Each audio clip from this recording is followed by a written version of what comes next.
Welcome to the Lock Shop with Nielson and Hustler, powered by Coolbet Canada.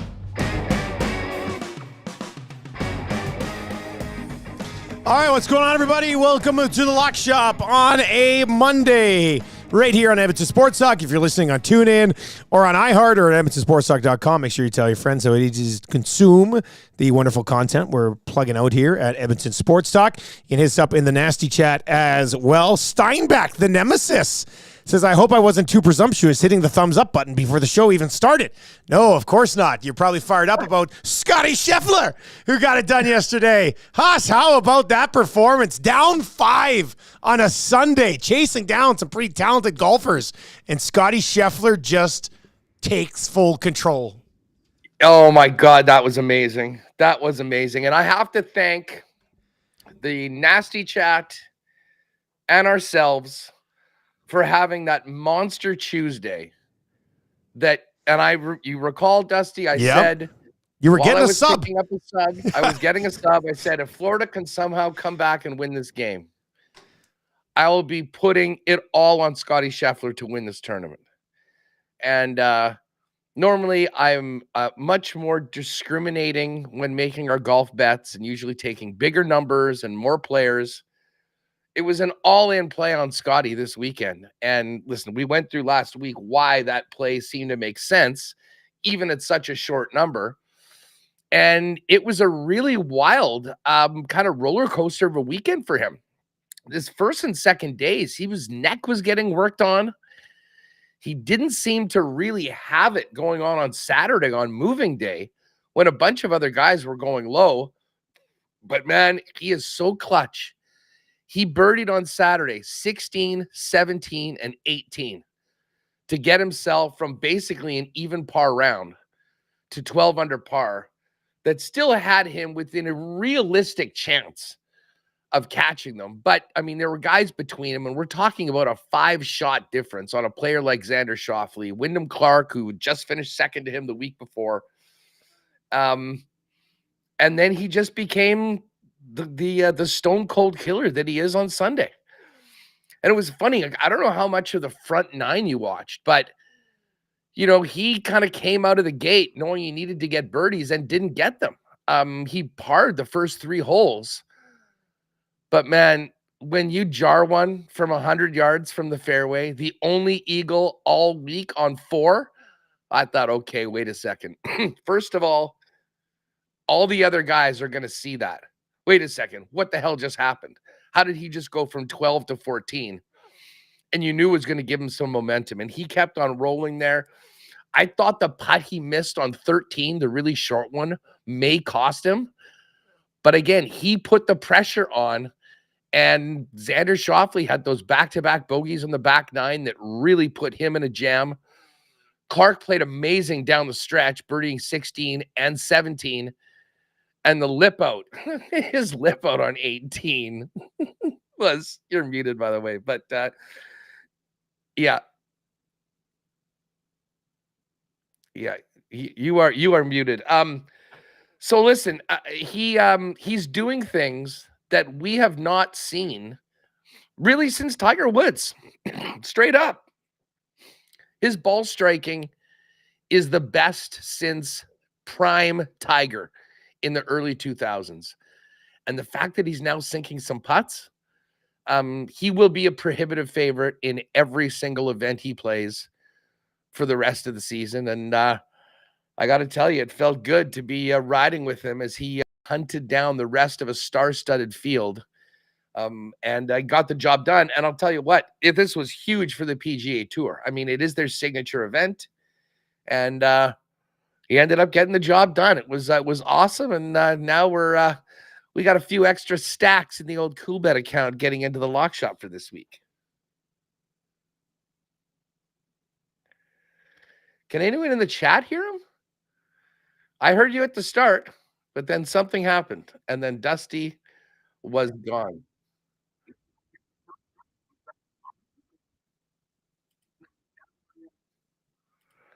Let's see what we've got here. Barry the Cheater gave a thumbs up. Joel Lavoie, hi nasties. Jen Cooley, great bets on the Discord. Your guys are killing it. Love it. I see Richard Croft says, I had a great weekend at the window. Hit a parlay 5, many 1.5 betting favorites and bumping it to 2.5. Well, and I got to shout out Rod Z as well, because Rod Z. Huss, can you hear me now? Yeah, you're back. Okay, we're good. We're good. Rod Z told me that I should jump on that Jets puck line and boost it to 2.5, much like Richard Croft is saying on Friday night. So we got that one done. And man, Dusty, speaking of that, that was where I had that wild Toffoli to score, Ehlers, Lowry, Niederreiter. Jets ended up winning 6-0 at an avalanche of goals in the second half and missed the 14 or 13-25-1 at by one Niederreiter assist. But overall, we definitely got paid back. But back to the golf for a minute. I wanted your take on just how big of a tournament that was for the PGA Tour. I mean, you'd had a bunch of no-names winning. This is their signature event. And a lot of their big boys stood up, and the number one player in the world kind of flexed on Sunday in a thrilling finish. This was much needed for a Jay Monahan and the fellas. Well, I don't know if you went over the one tweet from Justin Ray that we had in the Lock Shop chat about what Scottie Scheffler did and just how dominant it was. But this is what Justin Ray tweeted out over the weekend. Scottie Scheffler wins Players Championship. First back-to-back champion in Players history. Ties lowest final round by a Players champion with 64. Bogey-free last 31, longest streak to end a Players Championship. 8th PGA Tour win in the last 3 seasons, 3 more than any other player. First to win Players the week after winning another PGA Tour event since Tiger in 01. First to successfully defend any PGA Tour title week after winning a tournament since 2007, Tiger. Ties largest final round comeback to win in a Players Championship history with 5 shots because he was 5 back. And the best score to par by a defending Players champion by 10 shots. Webb Simpson was minus 10 in 2019. Scotty rolls out, drops a minus 20. You mentioned how important it is for the tour to have Scheffler and some of the other big names that he kind of had to track down and overcome. And with where golf is at right now, Huss, is Scottie Scheffler, I know it's not Tiger because Tiger was different and we hadn't had Tiger yet, but Scottie Scheffler becoming the guy that's 6-1 odds and plus 550 and plus 650. Does that get some people back into golf, or did we need to see it longer before people are like, man, I got to watch that event this weekend. Scottie Scheffler's playing. You know what I mean? Now you're muted, Huss. That's your mute there. I think people are recognizing now that, first he got to number 1 in the world. Okay, well, he's number 1. Yeah. And then he won a green jacket. And then he's been there in all of the majors.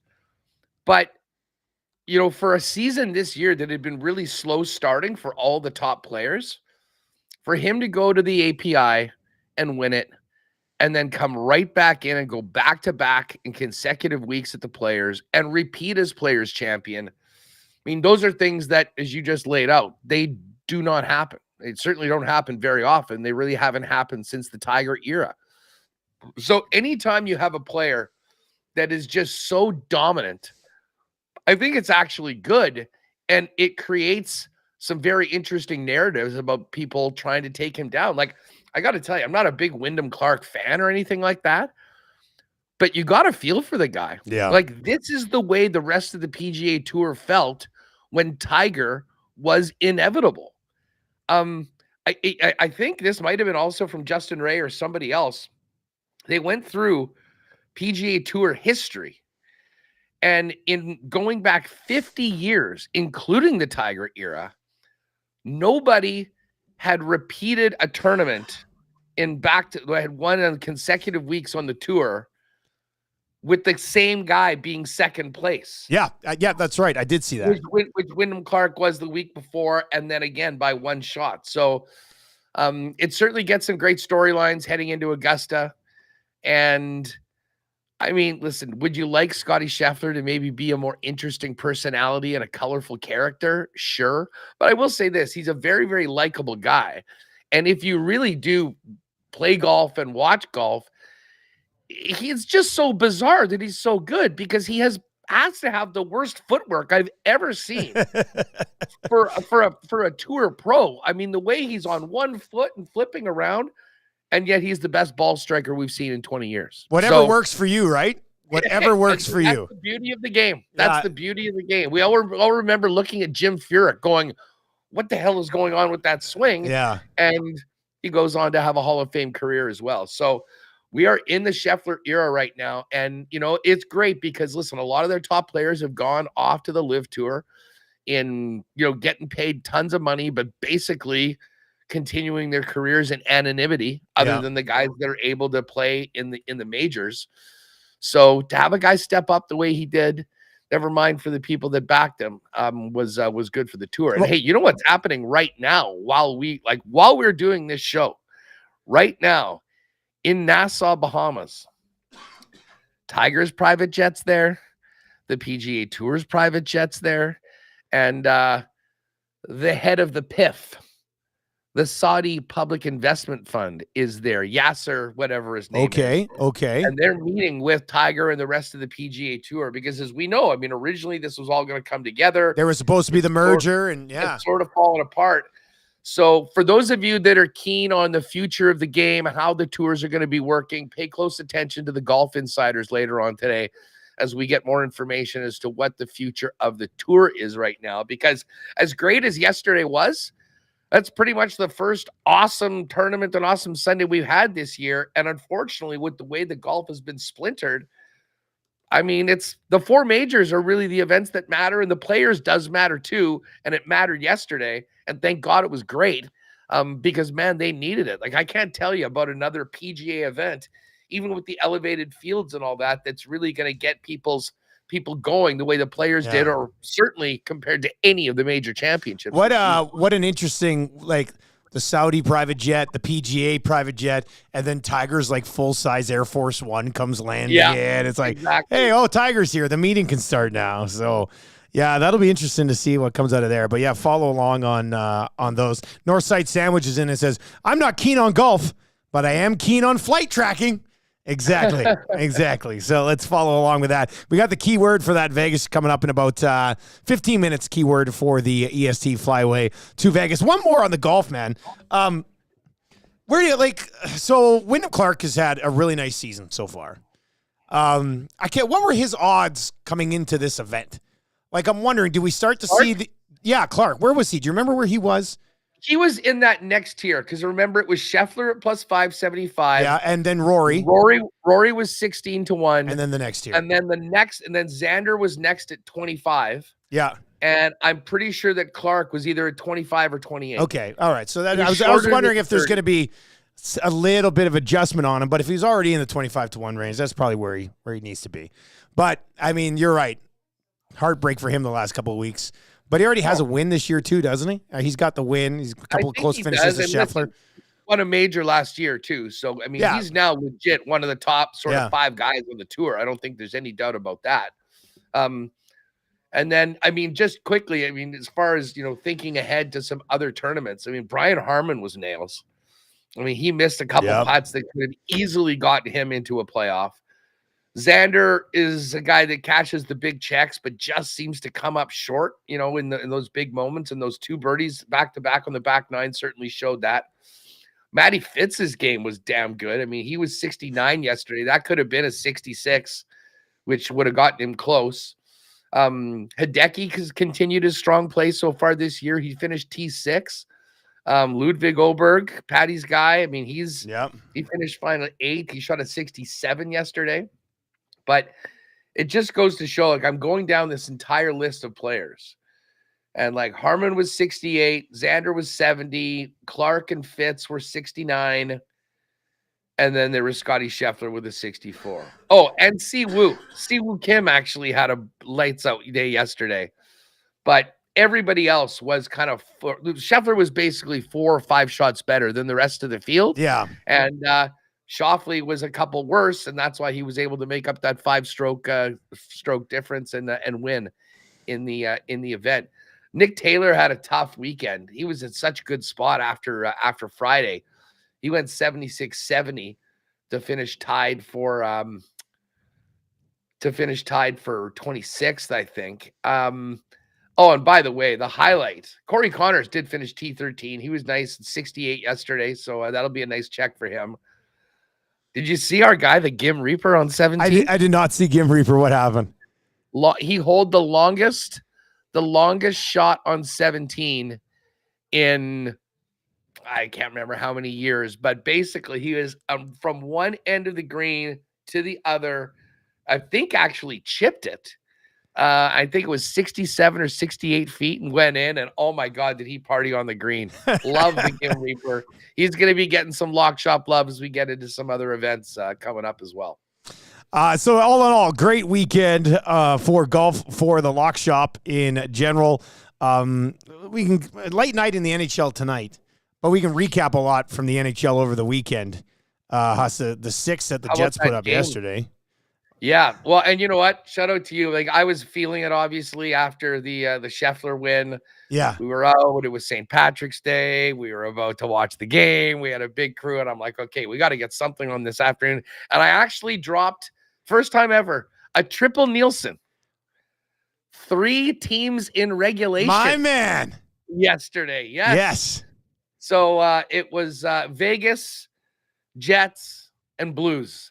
And Blues, very nice. Well, at about 5.5 to 1. So I tipped my cap to you. I figured, puck lines, no, the money lines were too short. Let's go with the triple dusty. Love the reg play. It's my go-to. I love the value on the regulation plays. That's for sure. Edmonton and Colorado on Saturday night, Huss. I don't know if you managed to catch that one as the late game. I watched it. Okay, so first of all, I do want to ask you this. From an outsider's perspective, like somebody who's not in this market, because, I saw a bunch of tweets from people being like, this is as fast as the game can possibly be played. And I was like, yeah, I can kind of see it that way too, but we do watch the others a lot, and they do play pretty quick. But the game does seem pretty fast. What were your thoughts on watching Colorado and Edmonton go toe-to-toe? Yeah, I mean, listen, I thought it kind of came as advertised, and it was played at an incredible pace. I mean, listen, the Jets are a fast team, and they play Colorado a lot, so I can't say that. I mean, I haven't seen games played at this pace before. But again, the thing with Edmonton is, I mean, Edmonton can not only skate like Colorado, but they're probably the only team maybe that has players of a caliber of a McDavid that can go toe-to-toe with a McKinnon at the speed and skill level. Like, a team like Winnipeg will try and skate with Colorado, but they'll still be focusing more on their defensive perspective because, and grind it out, get the puck in the zone, play a safer game. Despite the fact that there wasn't more goals, I thought, especially as the game went on, it was not a particularly safe game by either team. No. I mean, they were taking their shots and going back. I thought the goalies were great. Gorgiev. Yeah. I mean, we've been talking about Gorgiev, and I'm looking like here in the Central Division with Winnipeg, with Dallas, with Nashville, and Colorado. I've kind of been saying, well, the one thing about Colorado is does their goaltending kind of rank up there with, and now Ottinger's been brutal actually at high danger 5-on-5 chances this year. He hasn't been that way against the Jets, so I've kind of been slow catching up on this trend. He's been really good against Winnipeg, but that has been a bit of a Achilles heel. UC Saros is amazing. Whoever they play in the first round, assuming that Nashville stays there and they still haven't lost in over a month in regulation, they will be a tough out because of their goaltending. And obviously, Brossoit and Hellebuck have just been brilliant all season long. But I did wonder about Gorgiev. Would he be able to be the guy that could take them through the playoffs? He looked ready to go on Saturday night. He made a couple of 5-bell saves that I thought were literally in the net. And that was a big reason why they were able to get it to OT. And then what was the final time? What was the time of the winning goal? 0.5 seconds. 0.5 seconds. Like, we were getting ready because I was doing post-game Saturday night, which was a wild and crazy time on the post-game chat after that game. But Trev and I are sitting out here in the office watching the game. And I was just like, oh, well, off to a shootout. And then they kind of dumped that puck down into the corner, and McKinnon just worked harder than Bouchard, and Lehkonen just worked harder than Draisaitl, and they won the game with 0.5 seconds left. Like it was wild. It's the fourth straight game between these two teams that have gone to overtime, and Colorado's now won 3 of them. So I mean, they play tight hockey games. They just do. It was interesting to me because one of the discussions we had in the post game was, the deadline day impact from these guys. And Middlestat set Walker up for the game tying goal. Walker had a breakaway somehow in overtime, Sean Walker, to possibly win it. I was like, that'd be amazing. So I thought Walker and Middlestat had nice impacts on the game. Carrick scored his first as an Oiler, just being in front of the net. I thought Adam Henrique was not as noticeable as you would have liked him to been, but he doesn't play a high-paced game, right? That was one of the things. We had Dallas Aikens on the day after that trade because he coached both those guys in Anaheim, and he said he loves both of those guys. He goes, character guys, great guys. And he brought it up right before the end. He goes, the only thing I worry about a little bit is if those two guys have the pace to play in the Edmonton's high tempo sort of game. And I think Henrique might still be trying to get up to speed a little bit there, but they played 2 more times before the end of the regular season. So we're going to get this 2 more times, which I can't. April 5th, a Friday night here in Edmonton again. It's going to be another big one. It was great. Well, and the Jets have the Jets play there on Saturday, April 13th. And I've just been informed that one of my buddies has a suite for the game. I think Scottie Scheffler might be buying that plane ticket. Oh boy, for that game. Got options to either go to Nashville on the Tuesday of that week for Jets Preds, or the weekend in Denver. And I'm trying to. Have you been to Nashville? Oh yeah. Oh, okay, I haven't been. Yeah, been there for a couple times, and then we were there for the draft as well. Oh yeah, that's right. You're there for the draft. Draft was amazing, but I have been there on a couple road trips with the. Watching the Jets play there before. And I mean, the rink's right there on Broadway. I mean, like if you can't have a good time in Nashville, you better check your pulse. That's all I have to say about that. All I have to say about that. What else from the National Hockey League over the weekend? What else stood out to you? Well, hey, you want to talk about trade deadline acquisitions. Folks, feel free to keep on hammering Tyler Toffoli props for the Winnipeg Jets. Yeah. 4 goals on the weekend. He and you know what? Shout out to Chris Meany, who is a good friend of the program. Meany put out yesterday a 3-player parlay, $25 on Monahan 2 or more points, Ehlers 2 or more points, and Toffoli 2 or more points. I think I saw that. They're all playing together, and that one cashed in for him over $1,000. So very nicely done. Anyways, the second line is hot. It is hot right now. Scheifele's playing with Connor as he kind of wants to do it. They've got Iafallo on their line. But the idea was to get Ehlers with Toffoli and Monahan. Like, he's so fast, and he's so good at carrying the puck, and he creates so much open space. And that literally is Toffoli's specialty, finding that soft ice where he can get the puck and give him a bit of a chance to do it. And, man, the guy is an absolute finisher. I mean, he shoots it, and he makes the most of his opportunities. And it's exciting here watching what has happened to that second line, which was sort of there was major questions about whether the Jets were going to be able to get enough offense outside of that top line. And now with the Monahan addition, now with Toffoli playing with Ehlers, I mean, the Jets have a real legit, you could call it a 1A, 1B situation right now. Certainly over the weekend, that line was doing the damage. And they're on this big road trip now, taking on the Islanders, the Rangers tomorrow, Jersey on Thursday, and then back-to-back with the Islanders and Caps. Anyways, all of that will be interesting to kind of follow. But Foley's hot right now. I have a feeling he'll be getting some love tomorrow when we make some picks and we do some player props. Playoff race in the East is interesting. Detroit, who's just been completely falling apart, they have 74 points. Washington, who everybody's kind of just written off the entire season because Ovi's not scoring 40. Not anymore. Yeah, they got 2 games in hand on Detroit, and they're only a point back, man. Like, Washington is, considering guys that they've lost and guys that they've been missing due to injury, they've kind of grinded out a pretty decent chance here at making the playoffs in the East. It's crazy. They got thumped so badly by the Jets last Monday. And then they followed that up by getting pumped. What was it, 7-2 in Edmonton? 7-2 in Edmonton, yep.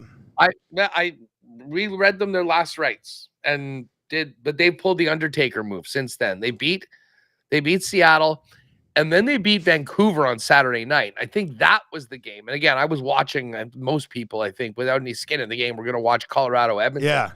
I really didn't see that game at all, but I was stunned that they were able to pull that thing out. And now, you look at the wild card race, and as we get ready to drop the puck tonight, they are 1 point back of the Detroit Red Wings, and they've got 2 games in hand on Detroit. Now, they are tied with the Islanders, who have played one more game. They're also only 3 points back of Philly and have 2 games in hand on Philly.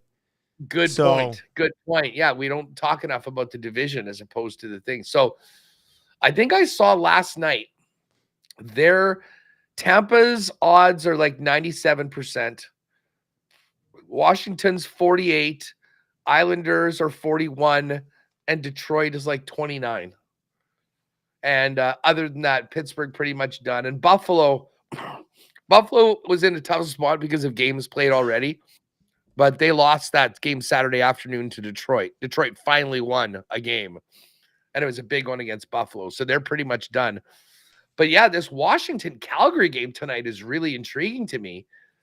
Like, I'm almost thinking that I'm going to bet on the Caps money line here. That was my Coolbet hotline of the day today on the Nielsen show. Washington money line plus 116. Well, there you go. I might have to put that out for the play of the day today. And then you got a Buffalo Kraken. Seattle. What the heck has happened with Seattle on the weekend? They have lost 4 in a row now. That is a tough spot for them. Buffalo always seems to come back and win right after they're pretty much done. They're pretty much done after losing to the Wings on the weekend. So I don't know if you've got any thoughts on that one, but I mean, the first thing I saw when I saw the 5.5, I was like, oh, I don't mind Buffalo over 5.5 in a game like this. But Buffalo has played in their last 6. 5 of those 6 have come in under the total. One of those totals was at 5.5 against the Islanders, and it hit there as well. They put up 7 against the Detroit Red Wings, but outside of that, it's been a steady diet of like 5 and 6 goal games. And we know Seattle on the other side, not a ton of offense over there, and they finished under the total in 3 of their last 4, losing to Winnipeg and Vegas, and then obviously Washington. So I mean, I kind of like both road teams tonight, to be honest with you. Yeah, I'm just trying to figure out what we're going to put in with the Caps on this one. Yeah. Maybe a single bet on that. I don't know. We'll see if Rod and the fellas. Road team is 7-0 in the Kraken's last 7. There you go. Yeah, they haven't been playing very well at home at all. Washington's 7-11 game.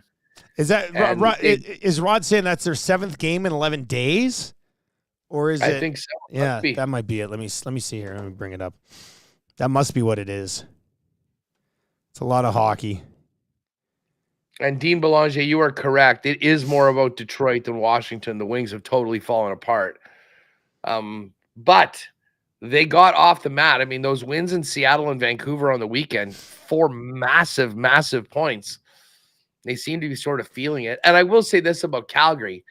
Every time Calgary wins a big game or two, kind of like Buffalo, they seem to fall back to earth the next time. And I would really like them to lose because, as I said, I hated them on that total right now, and I sort of need them to play sub 500 for the rest of the way. A bit of a murderer's row there for Calgary for a stretch. They beat Tampa 6-3. Then they played Florida, Carolina, and Colorado all in a row and got spanked by all 3 of them.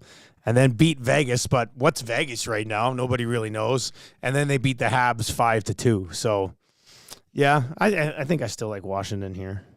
You guys in Edmonton must just be hoping Vegas loses every single time they play, huh? Well, what's crazy is that like they're still tied with the Kings. Like they both have 79 points, I think, right now. So basically, whichever one of those 2 teams finishes stronger over the next 3 weeks are going to get the Oilers in the first round of the playoffs. If you're one of those teams, you're like, you want that? Or you take your shot against Vancouver. You know what I mean? Like, so, yeah, the Oilers-Kings is I'm not going to say anybody in this 8-team Western playoff picture is an easy out, because they're not. But I ranked on the Oil Stream on Friday. I ranked the 8 teams in the West 1 through 8, and I did have the Los Angeles Kings at the bottom of that list. Yeah. So I think the Oilers will win That's the what I'm Kings. saying. Like you would definitely rather play LA in the first round than have to go toe-to-toe right out of the gate with the Vegas Golden Knights. But you know what? I think the Oilers would be a significant favorite against either of those teams. I mean, I think they've earned it. I'd love to see what the betting line would be on an Oilers Golden Knights first round matchup. You know, just because of the history of the Golden Knights and stuff. I'd be interested to see what that number is. I think it would be like Edmonton minus 150, Vegas plus 130 on the series numbers. Yeah, I think that's sort of what my estimation would be. Okay, let me just shout a keyword here. If you had any plays for tonight, hit us up in the YouTube chat. Nasty chat. Of course, you can text us anytime, 780-218-9999, 780-218-9999, and we'll get to a few of those text messages. But if you are here to qualify for the trip to Vegas, I've got a keyword for you. All you have to do is text us in, 780-218-9999, 780-218-9999. Today's keyword here on the Lock Shop to qualify for the EST. Fly away to Vegas with Fly YEG. 2 nonstop flights, 3 nights accommodations, tickets to a Cirque show, and flexibility to book this trip. Your keyword today is cards.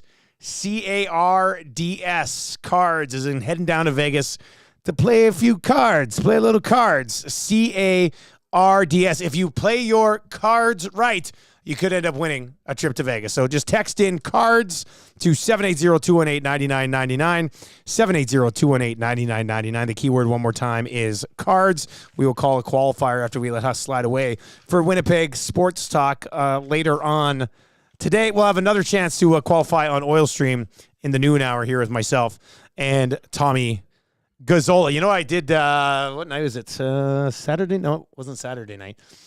I don't think it was yesterday. Maybe it was Friday night. But I downloaded Poker Stars onto my laptop because I was like, you know what? I could enter the odd tourney and just sort of have it up while I'm kind of doing a little bit of work, checking in on my hands. You know, let's just see how it goes. You never know. It's funny. I did the same thing on the weekend. I kind of got back in over a little bit. Well, we got to get ready for our Coolbet tourney. I know. Since we talked about that, I was like, oh, I got to start dabbling in this again. And at Coolbet, you can play poker. So yeah.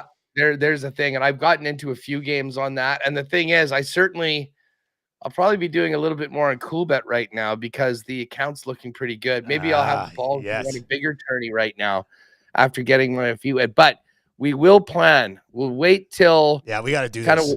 We'll see what happens with the playoffs, but we'll try and pick a time that works for no conflicts with Oilers or Jets. Yeah. And, you know, maybe it's a Friday night, maybe it's a weekday night or Thursday or something like that.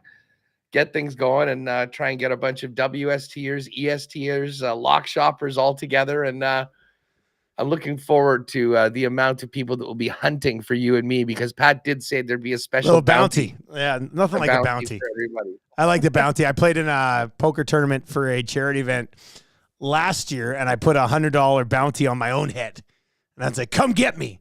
And I think we started with like 5 tables and ended up making the final table. I think I went out in 5th, but it was a lot of fun. I'm a very patient poker player. I'm not I guess I shouldn't be telling everybody, but I usually sit back and wait till I got something I can play with and then go heavy. So it was a lot of fun. I love playing poker in person. I love it. What a rush. I just don't have the time to do it. Even when I play online poker, it's like, even if I'm doing well, I'm like, oh, but the kids have to have a bath. So all in. Let's see how this goes. Yeah. It's just like, damn it, man. Like, it doesn't work. Terrible way to plan. Don't go in a tournament if you don't have enough time. I know. To win it. That's the thing. Like, it's just always like, oh, this could go really well, but it doesn't. Spency 5 cents, he says, I am so in for a poker tournament. And yeah, we would get that bad boy set up with our partners over here at Coolbet. Once again, your keyword is cards. We will call somebody in about 15 minutes. Make sure you have your phone on, as we will call a qualifier. If you don't pick up, we move on to the next one. So late night tonight. What do you think of Justin Fields ending up in Pittsburgh with the Steelers for a 6th rounder, buddy? Well, I think it's a great pickup for Pittsburgh. Why not, right? Like, I mean, well, considering, did we talk about the Kenny Pickett trade? No, that happened that after our afterwards? last episode too. So that's insane. And listen, Kenny Pickett looks like a bit of a look a guy that doesn't want to compete for a job. Yeah. Like why you would ask to get traded out of a situation where you only have to beat out Russ on a $1 million 1-year deal. And now you're behind Jalen Hurts and his $250 million contract in Philadelphia. Congratulations, kid. I mean, crazy decision for him to sort of ask and want out. But for the Steelers, I mean, they have the Bears GM should block the Pittsburgh number on their phone. Like this goes back to them fleecing them for Chase Claypool. You remember they traded a second rounder for Claypool, and that second rounder ended up being like the 33rd or 34th pick in the draft. That's right. So now a 6th rounder that could turn into a 4th rounder based on playing time and incentive. If he plays well, like he would get more games unless Russell Wilson gets hurt. But 51% of the snaps is what he needs to make it a 4th. Where was Denver in on this? Where were the Raiders?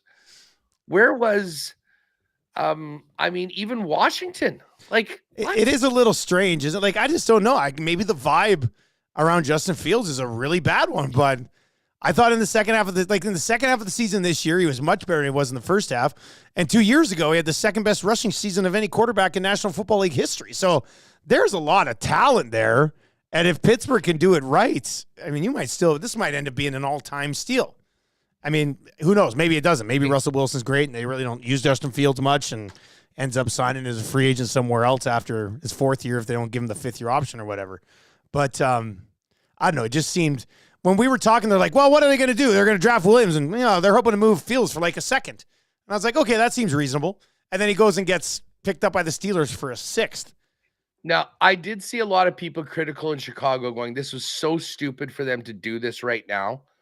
Like they obviously could have just waited. And at some point, his value would be considerably higher than it is now. But they do not want to have Caleb Williams coming in with Fields there, who is still beloved in the locker room. Like, I mean, you hear from the Bears players, they love Justin Fields. I mean, this was not a guy that they just felt they had to get rid of because he didn't click and he was a bad teammate or anything. Quite the opposite. But when you're handing the keys over to a new QB, you want it to be very clear that he is the guy. Williams is going to be the guy there, and they didn't want the distraction. But I thought that they got absolutely hosed on that trade. Pittsburgh somehow, without doing much and spending much, think about how much better their QB room is now than it was last year. For less than $5 million. Yeah. And what would Pittsburgh have done last year with either of those guys as their quarterback? I'll tell you what they would have done. They would have been in the playoffs. They would have been, obviously, I guess they did get there, but Mike Tomlin and the Steelers management bent the Bears over big time. And listen, I think Steelers just got Patrick Queen too, from the Ravens. Yeah, that's right. For their defense. Like they've got a lot of other aspects of their team that's actually really good. George Pickens, I think, can be like if his head's in the right place, he could be. He's got the physical tools to be absolutely 100%. Absolutely, he does. Yeah. So I don't know. I'm actually pretty high on Pittsburgh. I think both of those guys are in major prove it mode right now. I think there'll be a great competition between those two quarterbacks. Tomlin's the sort of guy that has enough stroke and respect that what he says is going to go. And Russ, if you don't like it, don't worry about it. You're here for $1 million for 1 year. And obviously Fields is going to try and prove that, hey, I'm a good starting quarterback in this league.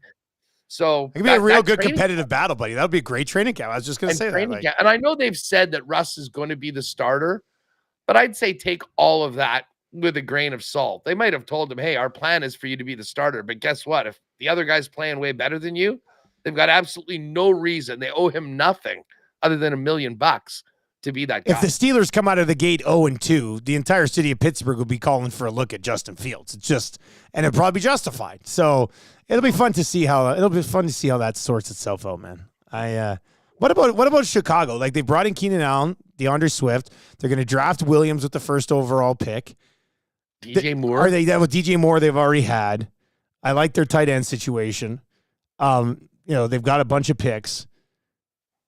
Do you think they can elevate themselves next year into the Green Bay Detroit conversation, or is that still a couple years away?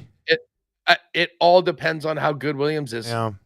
Because they have set the table for him to be. I mean, you could not ask from an offensive perspective to have a better situation than Caleb Williams is going to be walking into. Hungry team, expectations haven't been high. You move in, you get a guy like Keenan Allen is a stud, catches everything. DJ Moore's great. To have two of those guys there. Yeah. And let's not forget, they also pick at 9. I mean, do they go Brock Bowers there, another weapon in addition to Cole Kmet? Or did they go and pick a tackle to protect their quarterback? Yeah. That's probably the smart thing. Not a bad idea there. But yeah, no, I think the Bears are going to be a problem. And if it's not this year, whatever, they've got a window right now on the Williams rookie deal. And we said before, there's been a quarterback on his rookie deal in 12 of the last 14 Super Bowls. So that is exactly what they're thinking. And I would also argue that the NFC is pretty wide open. Like, San Francisco certainly goes in as the favorite, but it's not like the AFC where you've got like 7, 8 elite quarterbacks. I mean, there's huge question marks for most of those teams in different ways. And I'll tell you what, if things click early for the Bears, they have the talent to be a playoff team and to potentially be a really tough out if Williams comes as advertised. Jeff Kilburn slides into the nasty chat and says, guys, in a dynasty league, does a guy trade the 10th pick for Amari Cooper? So the 10th overall pick, a first rounder in a dynasty league for Amari Cooper. I think on a draft values chart in dynasty, the 10th overall pick would probably be higher than Amari Cooper. So essentially, this is like a rookie draft. This would be a rookie draft, straight up rookie draft, 10th overall pick in a rookie draft. I feel like I'd probably want to hang on to the pick. But if you feel like you have a really good team, and if you're drafting 10th, you probably do.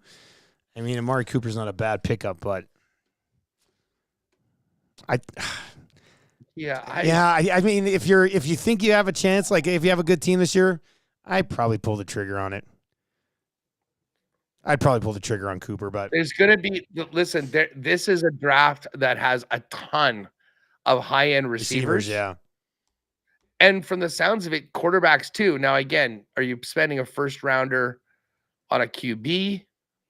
Probably not. You might be able to get a Cooper or a Cooper-like receiver at a better price than that. And again, picking good rookies, like hitting on those picks, can really set you up in dynasty. So if you don't like who's there, maybe consider that. But I would maybe wait closer to the draft to kind of see how things are shaking out, with what's available rookie wise. And you'll know a lot more about those guys after we get through draft season, because we're all going to be doing a big crash course on who's available coming up over the next little while. This just kind of piqued my interest. So I went to pff.com.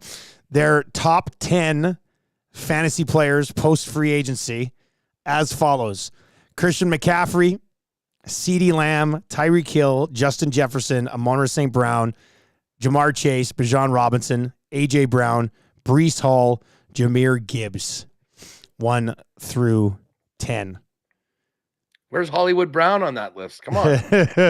Let me find Hollywood Brown for you here, Huss. Going down a little bit further than I thought I'd have to go down. Let me search him. Where is he? Well, I mean, I think that people are 100. Oh, no, he was still a free agent when this list came out. So, yeah. This is before he showed up in Kansas City with Mahomes.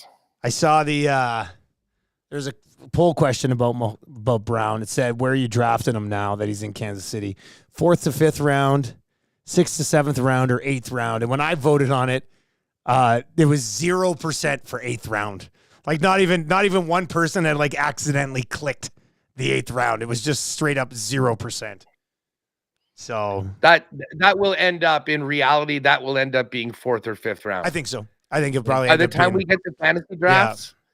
And listen, he's on a 1-year prove it deal with the best quarterback in the league that has been dealing with, I mean, the most unreliable wide receiver room in football and still managed to get it done. As long as he catches the football and doesn't become like a Kadarius Toney drop machine, like Andy Reid is so fired up to have him there. He's the second fastest guy in the league behind Tyreek Hill. We all know what happened when they had Hill.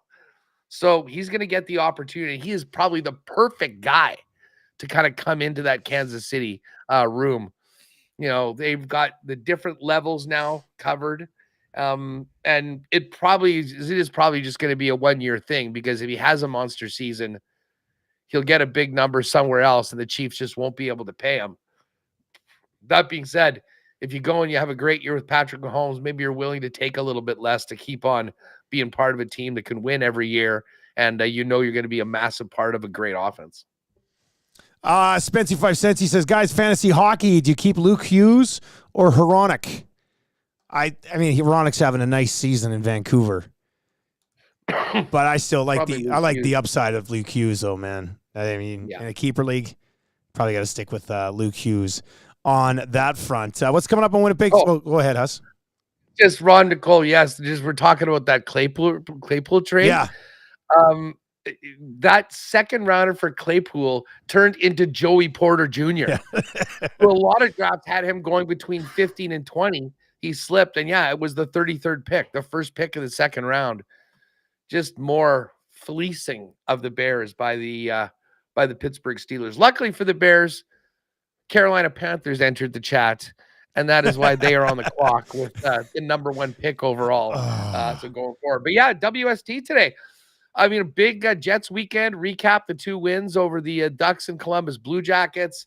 Mike McIntyre is going to join us from NYC to get ready for the Jets taking on the Rangers tomorrow. The return of Rempe, the Empire State Building, coming off his 4-game suspension. And we're also going to talk to Thomas Milic. The Moose have completely turned their season around. They're playing great. They're getting some wins. And he's had a wild year. I mean, he started off in the East Coast League. He's now playing consistently for the Moose, getting wins. This is a guy that's just won at every single level and has sort of been overlooked even before. Obviously, we saw him play for Canada at the World Juniors. I think 2 years he went undrafted. The Jets ended up, and this was with the 5th round pick that they got from the Rangers as part of the Andrew Kopp deadline deal trade, which included the first rounder that's Brad Lambert, the second rounder that's Elias Salmonson, the number 1 defense prospect in the organization, Morgan Barron, who has double-digit goals this year, playing exclusively on the 4th line in PK, and now Milic as well. And so anyways, he's going to jump on the program. It should be fun. Talk a little bit more about Scheffler's big win at the Players. And I'm hoping we might get a little bit more intel as to what's going on with Tiger and the big meeting with the Saudis and what that might mean moving forward for the tours. So it should be a fun show today. You forgot the most important thing about Milic's career that really kind of turned him around, and that was the 2023-2024 Spengler Cup. He was at the Spengler Cup. He was at the spent Christmas with Dusty at the Spengler Cup. I mean, what a wild year for the kid. Yeah. Like, it was crazy. When he was on the Spengler roster, we're looking at, I'm like, I don't know if anybody's ever gone from World Juniors last year to Spengler Cup this year. That was weird. That was a little bizarre to me. How was he? Like, what did you remember about him from the event? Well, they had 3 goalies. I think he got. I'm trying to think. He got in, but I don't know if he started. But if he got in, no, I think the game he started in, he kind of got banged up, and they had to take him out. And then Aaron Dell came in. I think. Don't quote me on it. They had 3 goalies over there. I can't remember right now, but I know he split part of a game, but I can't remember the reason. But yeah, he looked. Well, how big is he? Because he looked a little tiny. You know what? What is he? I think he's sort of like 6 feet. Some of the goalies, some of the goalies. Let me see here. Yeah, he's 6 feet, $179. I mean, I guess that just looks small nowadays for goaltenders. But, yeah, no, it's good to see that he's got going in the American Hockey League because when he came over for Spengler, it was just like, he's just sort of stuck in the ECHL right now. So, yeah. Well, but you know what's great? He got a chance to go there and play. Yeah. And play a lot. And now the Moose and the Jets have moved on from Salmon, and they sent him to another team in the league. And I mean, the Moose were a bit of a disaster at one point. I mean, they went like 6 weeks without winning a game coming out of into the new year, or like 1 or 2 at least. And I mean, for a team that was well below 500, he's now 11-5-1. He's got a .908 save percentage, and the team's back in a playoff spot right now. So great story so far. He's going to jump on the program with us as well. And, we'll talk a little bit more about these games and look ahead to tomorrow. So it should be fun. Full weekend recap coming up on WST. And a big slate tomorrow in the NHL for the Lock Shop. And Hus, we will talk to you then, buddy. You got it, buddy. Thanks again. Shout out to the chat. We'll see you in the Discord. There we go. They're in the Discord. Look at Hus plug in the Discord. You got to love it. All right, Zacticum, who is our qualifier in the Lock Shop today for the trip to Vegas? We got Ryan here as our qualifier. All right, let's go to Ryan. Ryan, congratulations, man. Lucky phone call for you today. You're one step closer to winning a trip down to Vegas. 2 nonstop flights, 3 nights accommodations, tickets to a Cirque show, courtesy Fly YEG and the LVCVA and us here at Edmonton Sports Talk. Have you been to Vegas before, buddy? Yeah, I was there a few years ago. A few years ago. Okay, where'd you stay last time you went? I don't even remember. Don't even remember. Hey, you shouldn't remember much about Vegas. I'll tell you that. Who are you going to bring with you? Probably my wife. Probably your wife. Hey, can you imagine telling your wife, hey, I won a trip to Vegas from those idiots over on Edmonton Sports Talk. What a time to be alive, eh? That's great. Yeah, that'd be awesome. All right, man. Well, you're one step closer. Good luck, Ryan.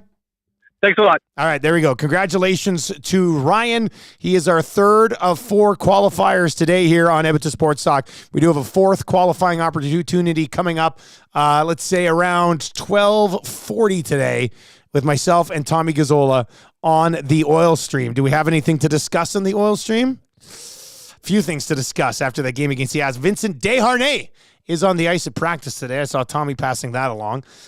So Tommy will join us. It looks like Stetcher is sliding in alongside Darnell Nurse, which I'm actually happy to see. You know what you have in Nurse and C. Anyway, we'll get to that in the oil stream. I almost get carried away here on the Lock Shop. Just a light night in the NHL tonight. Huss and I, it did seem like we kind of like the Caps as a little bit of a dog tonight against the Calgary Flames. We'll see how that one plays out this evening, and a full slate in the NHL tomorrow. Can't wait to set that one up with you. Thank you very much for joining us today here on the Lock Shop, and good luck tonight. Make sure you stick around for the oil stream, and we'll see you tomorrow on the Lock Shop.